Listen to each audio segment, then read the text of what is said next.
Welcome to In Depth. I'm Tom Smith, and today we're looking at roads in West Virginia.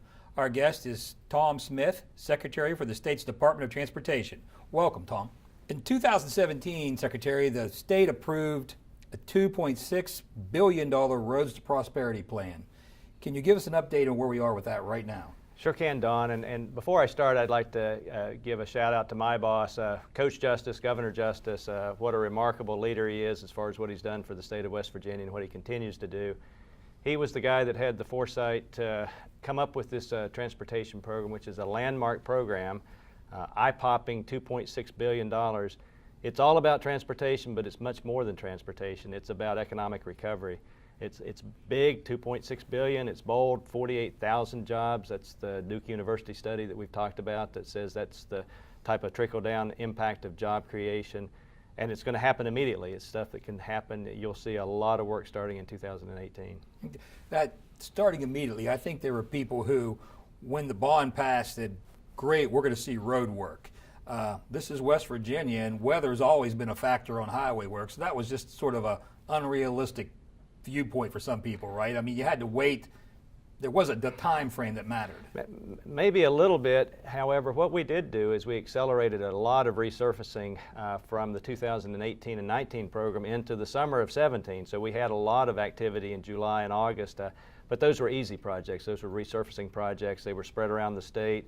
They were on things like U.S. routes. And so we had a lot of additional transportation work, but nothing like what we're going to have this coming year in 2018. And for most of the residents and motorists on the road, they don't think about the bond work that goes into this. Tell us a little bit about the bond market and where we are in terms of getting the funding to do this work. Yeah. But one of the things that we take a little bit of time to explain is that the governor's program has several different parts, and it's important that people understand that because each of the bonding parts has a little bit of a different personality to it, and each one of them has a little bit of a different time frame. Right now, the state is positioned really well for borrowing. We had a bond sale with what were called Garvey bonds back in October. With Garvey bonds, you have to actually let those projects and have contracts in hand. So in October 2017, we had the single biggest contract letting date in the state's history and had $260 million worth of work let then. As a result of that, we let the bonds associated with that. That's a lot of work like bridge work and interstate reconstruction. That work, as you pointed out, it's weather dependent, but it will be starting immediately in 2018 as soon as the weather turns. We got exceptional rates on those bonds, just a little bit over 2%, so it was a great time for borrowing. During the Roads to Prosperity town hall meetings, I frequently made the point, as did Governor Justice, that it is a time for wise investment, a time for wise borrowing. That if you're if you know you want to expand your family and you have great rates, great bank rates, then why not go ahead and get a mortgage and have the ability to enjoy that home? That's what we're doing with these road bonds, that we're getting great rates for them and able to enjoy the benefits of it. The real truth of the matter is that road work had to be done, has to be done, and if you can bond and get it done quicker, it'll cost you less in the long term. If we allowed it to go, it would have cost more because of additional deterioration, and we would have still had to do it, even at higher cost. Right. Now, you mentioned a moment ago that there are basically three types of bonds. The Garvey being, I believe, the federal bonds, the federal road work, federal money. Can you explain the others for the viewers? Let me say with the Garveys, that's using our existing federal aid funds. We get about $450 million a year. That's, in our case, using about $50 million a year to support $500 million of Garvey bonding. So that's the first type of bonding. The second type of bonding is something that you're going to hear about in 2018. The Parkways Authority is just completing their traffic and revenue studies to see if we raise the toll sum on the turnpike, but also if you have the transponder program that the governor talked about, his Mountaineers Are Always Free program, an $8 transponder that gives you unlimited usage of the turnpike. We're looking at that program and having that start in 2018. The Parkways Authority has to actually do projections of what would be the revenues with those types of programs in operation. As soon as they know that, they're going to go out to the public and tell the public what we are going to be doing in public meetings. And then we'll be going for that second type of bonding. We're going to start relatively small there, about $120 million. because the bond market doesn't quite know how to react to that type of discount program, and we're going to see how it reacts to it. And what I want to tell you about with that particular bucket of bonding is the first two projects. One is going to be to improve Route 10 between Mann and Kegley. Okay. And that will actually provide for a much better operating Route 10. We don't have the money in the program to actually rebuild Route 10 from Mann all the way down to the Bluefield area, but this will allow us to greatly enhance the flow of traffic on Route 10, the whole length of it. That'll be the very first project that we have moving out in the turnpike bonding, and that will happen in the spring. And the second one will be the famous Bridge to Nowhere project in the Bluefield area. That was an earmark, a transportation earmark from the early 2000s.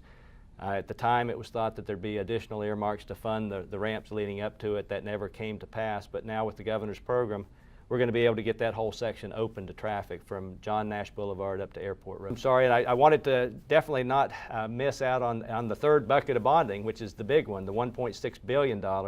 That's what the public approved in the October referendum. We've reserved that particular bucket of bonding for the most expensive regionally important projects.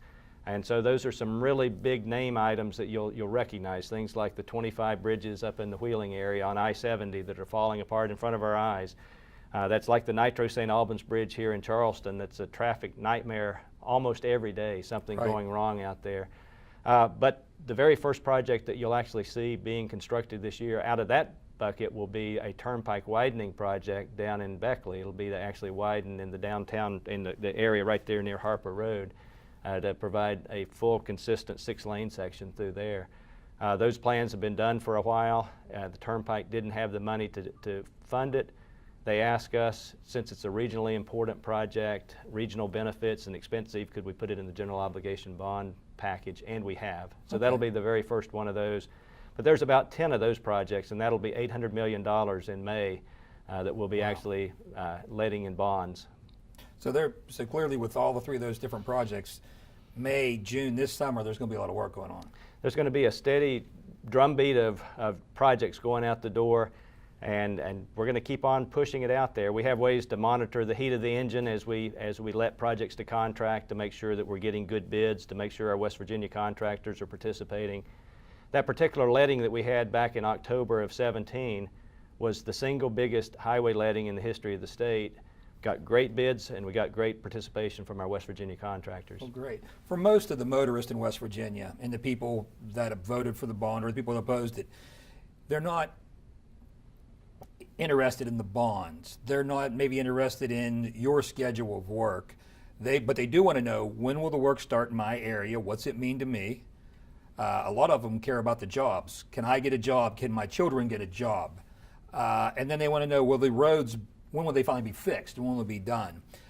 So let me touch on those a little bit. In terms of the work starting, it sounds like maybe as soon as the weather breaks, but May, June, they're going to be seeing orange barrels and crews. Yeah, that's correct. There are certain types of work, for example, bridge work, that you can actually get out and get started, but because of concrete and asphalt, which is temperature dependent, we have to go slow until we know that we're going to have weather that we can count on, warmer weather that we can count on.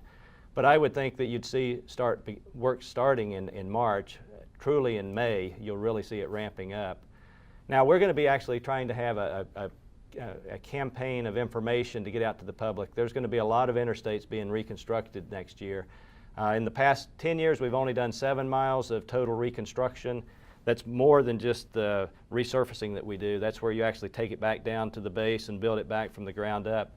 Next year, we're going to have 60 miles around the state under construction. So what we want to do is get good information to the traveling public so that they can plan their commutes. Folks may want to leave a little bit earlier with their commutes, or plan maybe a different route to avoid some of those construction zones, because there's going to be a lot of orange barrels out and about.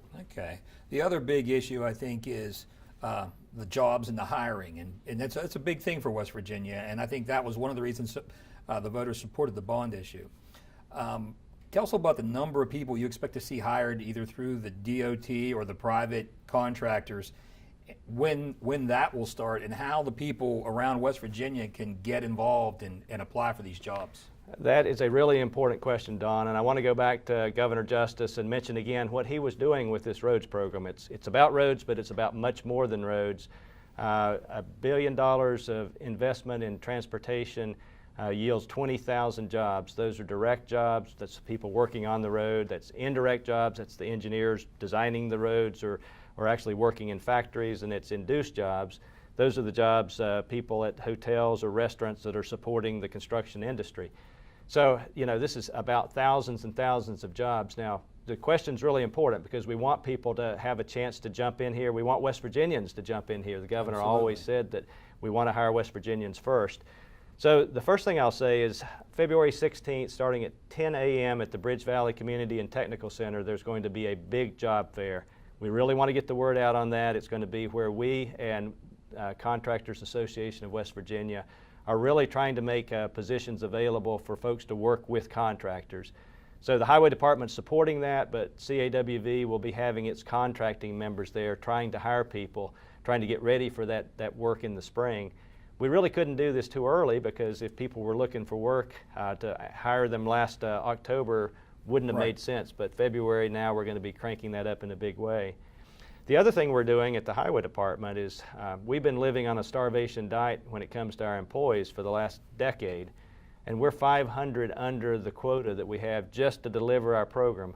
So what we're going to be trying to do is to fill just a quota. We're trying to get the right number of people, but we're going to be hiring engineers, accountants, environmentalists, technicians, highway workers, any number of different categories at the Highway Department too, and that'll be hundreds of jobs as well. Okay. So again, it's all about economic growth and economic recovery. That information I'm sure you'll be sharing with the media, putting it out. Absolutely, and it'll be on our website. It'll be broadcast widely. We really want this to be a big splash where people have a chance to take advantage of it. Great. People around the state certainly need it, and that's the type of work that a lot of people are interested in. In terms of local contractors, I own a couple trucks. I do this. They want to get involved. Is that a pretty clean process for them?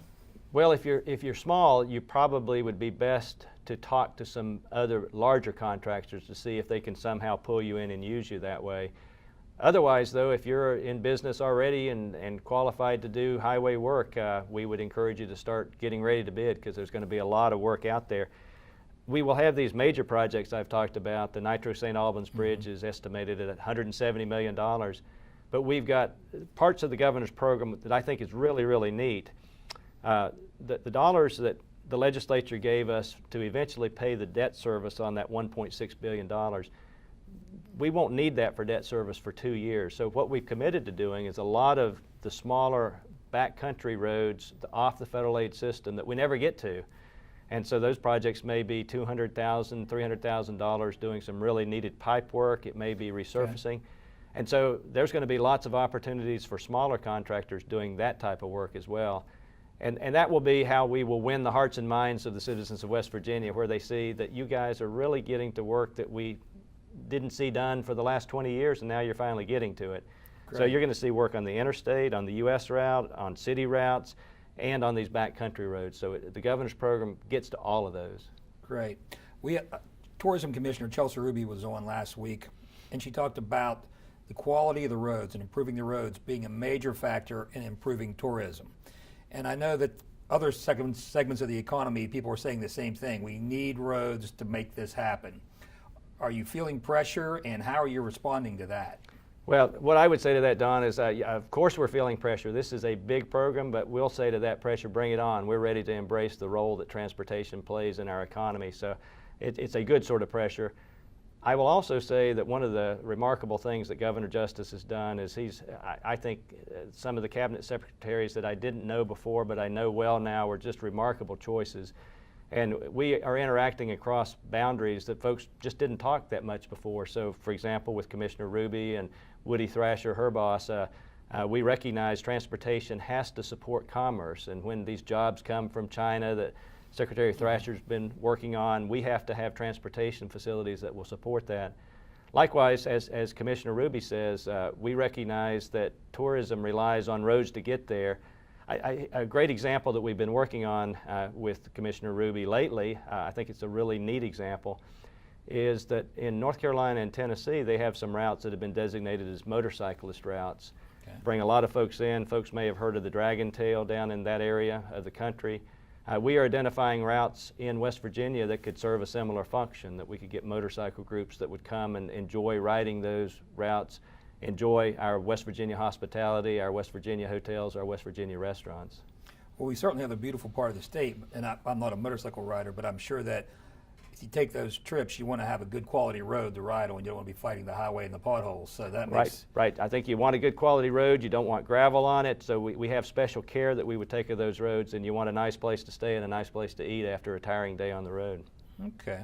Well, a lot of people put a lot of faith in the governor and in you when they approved this bond and they approved that much money. So you've got your work cut out for you. We wish you the best of luck. Anything you want to tell those people and what they can expect? Well, what I'll say to the citizens of West Virginia is we recognize this is an awesome responsibility.